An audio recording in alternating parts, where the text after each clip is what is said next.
જે નિયમ અનુસાર કાર્યવાહી થતી હશે એ બધી જ કાર્યવાહી થશે.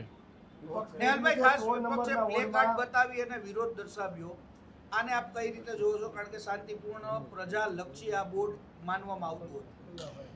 એટલે વિપક્ષને કદાચ એમની સમજણ બહાર હતું કે બોર્ડ શાંતિથી આવી રીતે ચર્ચા થશે, એમને પણ પૂરતી તક આપી હતી, પરંતુ ક્યાંક ને ક્યાંક એમને સસ્તી પબ્લિસિટી માટે થઈને આવો પ્રયત્ન કર્યો હશે.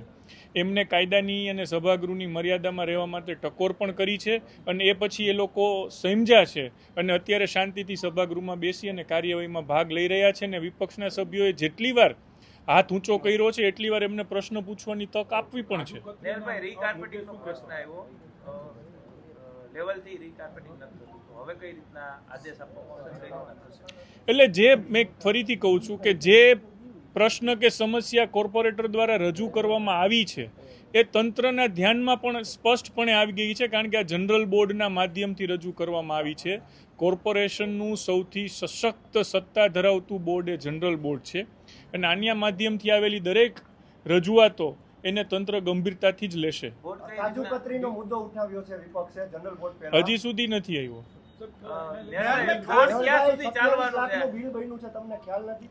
બધો ખ્યાલ છે, પરંતુ અત્યારે જનરલ બોર્ડની ચર્ચા છે અને જનરલ બોર્ડમાં હજી સુધી પ્રશ્ન નથી આવ્યો.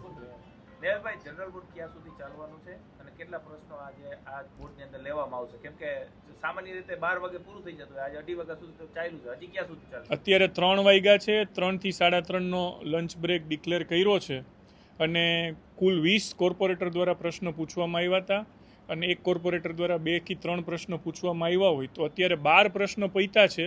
બાકીના 8 કોર્પોરેટરના તમે એવરેજ 2 પ્રશ્ન કે 3 પ્રશ્ન ગણો તો 20 થી 24 પ્રશ્નો હજી પેન્ડિંગ છે અને કોર્પોરેટરની જિજ્ઞાસા વૃત્તિ અને તંત્રની એલર્ટનેસ કેટલો સરસ અને કેવો જવાબ આપે છે એના ઉપર જનરલ બોર્ડની કોઈ સમય મર્યાદા નથી ક્યાં સુધી ચાલશે, પરંતુ જ્યાં સુધી ચાલે ત્યાં સુધી લોકોના પ્રશ્નોની સ્વસ્થ ચર્ચા થાય અને એના ઉકેલની દિશામાં કામગીરી થાય એ જોવાની જવાબદારી છે. નેહલભાઈ, વર્ષો બાદ આવું લાંબુ બોર્ડ ચાલ્યું હોય એવું સામે આવી રહ્યું છે. કેટલા વર્ષ બાદ આ બોર્ડ આવું લાંબુ ચાલ્યું છે ને પ્રજાલક્ષી વાત કરવામાં આવી છે, સાથે અધિકારીઓની જે મિસઅન્ડરસ્ટેન્ડિંગ છે અથવા તો એમની જે વૃત્તિ છે તેની સામે કોર્પોરેટરો ખુલીને આજે બોલ્યા છે. અમારી પાર્ટી અને ગુજરાત સરકાર દ્વારા લોકોના હિત માટે જનરલ બોર્ડ કેવી રીતે ચલાવવું એની જે એમની સાથે ચર્ચા થઈ છે ને એમના માર્ગદર્શન મુજબ જનરલ બોર્ડ ચલાવી રહ્યા છીએ અને આપ જોઈ રહ્યા છો કે લોકોના હિત માટેની જે કંઈ જરૂરી સ્ટેપ છે અમે લઈ રહ્યા છીએ. Follow for more updates. VRM9 News.